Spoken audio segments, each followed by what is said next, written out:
বন্ধুরা, আজ কোনো হিন্দু মুসলমান টপিক না, আজ কথা বলবো দেশের ঐক্যতা নিয়ে।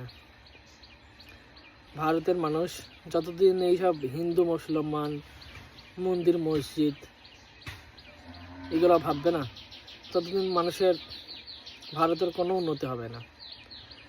হিন্দু মুসলমান করে মানুষের মনে শুধুমাত্র হিংসা ছড়ানো হবে, মানুষের মধ্যে বিভাজন সৃষ্টি হবে, মানুষের মধ্যে ক্ষোভ আতঙ্ক এইগুলাই সৃষ্টি হবে। মানুষ কখনো আগে বাড়ানোর কথা ভাববে না। এইভাবে হিন্দু মুসলমান করে তোমাদের ভবিষ্যৎ প্রজন্মকেও একটা জাতির প্রতি যে ঘৃণা ছড়াচ্ছ, তারা বড় হয়ে এইভাবে তারা ঘৃণাও করবে। তোমাদের দেখে তারাও এইভাবে জিনিসটা শিখবে। বাচ্চারা বা যারা ভবিষ্যৎ প্রজন্ম, তারা তোমাদের দেখেই শিখবে বলা যে তাদের বাপ দাদারা তারা কি করছে। তারা যেগুলো করবে সেগুলাই বাচ্চারা বা ভবিষ্যৎ প্রজন্ম তারাই শিখবে। তো আপনাদের কি মনে হয় না যে এইরকম এরকম বিভাজন করে মানুষের মধ্যে হিংসা ছড়িয়ে আদেও কি মানুষের কোনো কিছু দেশের কোনো উন্নতি হবে? এইভাবে ভাঙন বিভাজন এগুলো কখনো মানুষের ভালোর জন্য আসে না, হিতের জন্য আসে না।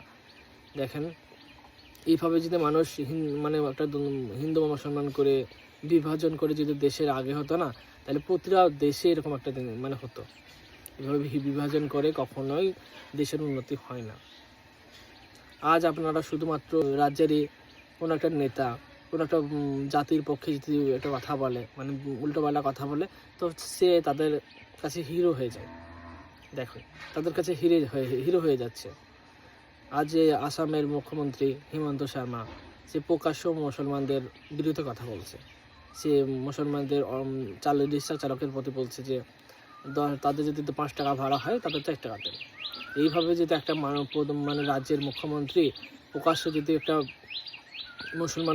মুসলমান জাতির ওপর যদি এরকম একটা কথা বলে, তাহলে সেই রাজ্যের মানুষরা মুসলমানদের ওপর কী প্রভাব পড়বে সেটা ভেবেই দেখেন। যদি একটা মুখ্যমন্ত্রী হয়ে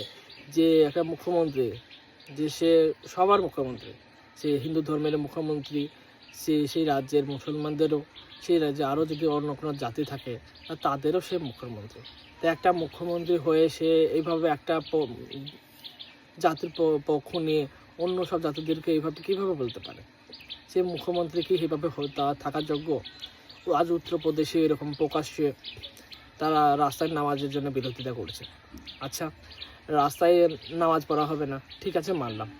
রাস্তায় যদি নামাজ পড়ে মানুষের ক্ষতি হয়, মানুষের যাতায়াতে ক্ষতি হয় বা অন্য কোনো জিনিসের ক্ষতি হয়, তা নামাজ পড়া ঠিক না।